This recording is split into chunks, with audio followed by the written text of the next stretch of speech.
3 साल के सीआई और 3 साल के एसआई का डिफरेंस 277.5 रुपए है और प्रिंसिपल 12,960 रुपए, मूलधन 12,960 रुपए है। ब्याज एनुअली कंपाउंड होता है, ब्याज वार्षिक संचित होता है। ब्याज की दर ज्ञात कीजिए। मैंने अभी कंसेप्ट सिखाया। है कि भाई 3 साल के सीआई और 3 साल के एसआई के डिफरेंस को अगर मैं प्रिंसिपल से भाग देता हूं तो 3 साल के सीआई के डिफरेंस को अगर मैं प्रिंसिपल से भाग दूंगा तो भाग देने पर 3x + 1/x³ आएगा।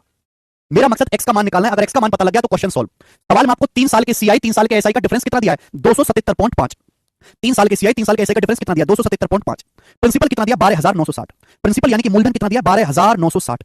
अब मेरे दोस्तों आपको यहां से निकालना है x। x कैसे निकालेंगे? कंपेयर करके तुलना करना है। दशमलव हटाओगे तो जीरो बढ़ जाएगा। इससे जाएगा 25 से, तो 25 से कम 25 2, 25 से कम 25 2, 25 से कम 25 से 25 चौका 100। 3 से जाएगा 111 37 बार। 3 से जाएगा मेरे दोस्तों ये 432 बार। तो 432 चौका 1728, ऊपर हो गया जी 37।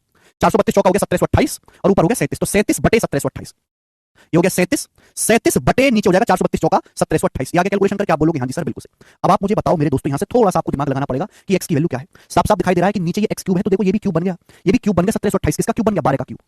तो कहीं ऐसा तो नहीं कि x 12 है, तो ऊपर है 37। देखो 37 क्या है? 12 × 36 = 37। अगर आप देखो 37 को भी यही फॉर्म में लिख सकते हो, 3 × 12 + 1, 12 × 36 = 37। आप बोलोगे हाँ जी सर। तो अगर आप लेफ्ट साइड को राइट साइड को कंपेयर करो, तुलना करो, तो हर कोई ये कह सकता है कि x की जगह 12 लिखा हुआ है, x का मान ही 12 है। आप बोलोगे हाँ जी सर बिल्कुल सही। बेटे अगर x का मान ही 12 है तो ब्याज की दर कितनी है? रेट ऑफ इंटरेस्ट कितना है? 1/x। 1/x मैंने क्या बोला था? मैंने बोला था कि भाई ब्याज की दर की फ्रैक्शन वैल्यू 1/x है। x का मान निकालो, ब्याज की दर अपने आप आ जाएगी 1/x। x कितना निकाला मैंने? 12। तो ब्याज की दर 1/12 है और 1/12 जो होता है वो 8:1/3% परिणाम होता है। 8:1/3% परिणाम बी